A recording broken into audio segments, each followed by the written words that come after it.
All right, we got yet another major winter storm possible, this time coming in Saturday and Sunday, January 10th and 11th. Let's take a look. Okay, so there's Michigan, and keep in mind that this is going to be a little zoomed out because large storm systems are larger than the state of Michigan. So it's nice to get the whole picture, how the Great Lakes influence it. Now, this is actually starting at 10 o'clock in the morning on Saturday.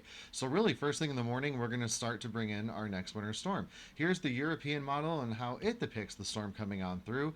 This is 3 hour increments, so every time I hit the next arrow, we're now 3 hours further ahead. So this is about 1 o'clock in the afternoon for your Saturday. We have rain snow mix coming in down to the south, and look how fast that spreads off to the north. 3 more hours later, so this is 4 o'clock in the afternoon.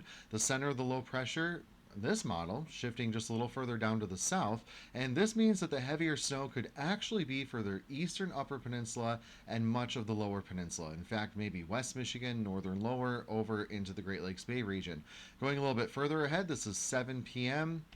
getting toward 10 p.m. and then 1 o'clock in the morning. Notice the storm is not moving very quickly, so some of these snowfall rates will be most likely 1 to 2 inches an hour in some cases, and they could be piling up for multiple hours, which means some pretty significant snowfall totals could be coming our way yet again, and maybe some areas besides the Upper Peninsula finally getting in on the action.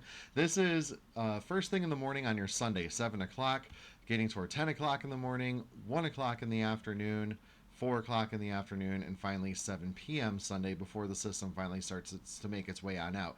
The good news is it's not going to affect school and work that much. The bad news is it's over our weekend, right? But let's take a look at a couple more models just to reassure ourselves. So this is going to be looking at things a little differently because if I show you just one map of the possibility of snow for next weekend, it's also going to include what happens Thursday and Friday, and I don't want to mislead you thinking that you're getting a ton of snow when it's actually through two separate systems coming on through. So this is the path of snow in a 24-hour increment, which helps cut out the other storm systems. So this is the probability of 3 inches of snow.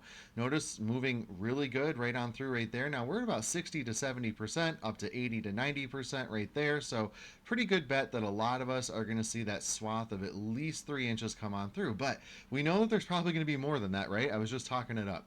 So let's take a look at the probability of 6 or more inches of snow in 24 hours. We start to see that narrow down to pretty much right across the straits, northern lower, and the eastern UP.